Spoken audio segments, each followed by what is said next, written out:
Slate with a little article from Brian Palmer talking about Glenn's so-called ailment. Now, I don't want people to misunderstand, as I've said now 3 times, I believe he was actually sick, and I hope he finds legitimate treatment for whatever it was that he had. It was not adrenal fatigue, because as Slate points out, I've actually been too kind to him. I've been saying that I don't believe his pseudoscience quackery cure.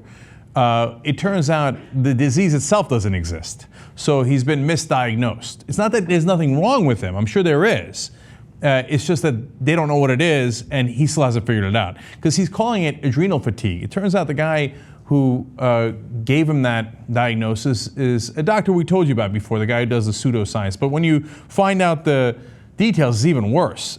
The guy apparently got his PhD, so please, he's a doctor, from a for-profit university that's strictly online. But okay, fine, that happens. He says he cures blindness and deafness. Well, I'm sure that that's been studied, right? And there's a lot of proof to that effect. No, some anecdotes. Bob from down the street used to be blind. I went boom, and he's fine now. Spun him around on a gyroscope. So his doctor is not a doctor. Okay, so Glenn, get some real treatment. We're libs. We actually care about you. We want you to be fine. Okay, no matter how much we disagree with you, I don't want you to go through life without sleeping, etc. Okay, he claims he's better. Maybe he did other things. Slate says maybe he actually slept, and that might have made a huge difference. Okay, that might be the case. But that doctor has no idea what he's talking about. Now, to the diagnosis of adrenal fatigue, he says things like, oh, well, you know, when you're really stressed, your adrenal glands produce less hormones. It turns out it's actually the opposite. They actually produce more hormones when you're stressed. This guy doesn't know anything about science. None of this is medical.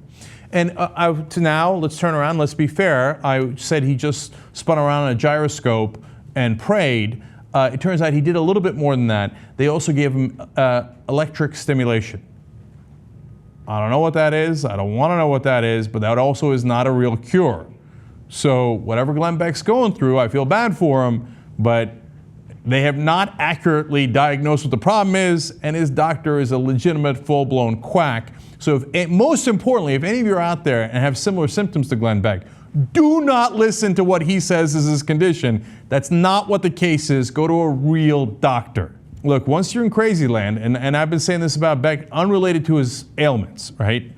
Related to his actual ideas that he says on air, and you're unhinged from reason, untethered from reason, well, you'll believe anything. So he's gotten himself to believe this nonsense. I hope you get better, brother, but this ain't the way to do it, okay?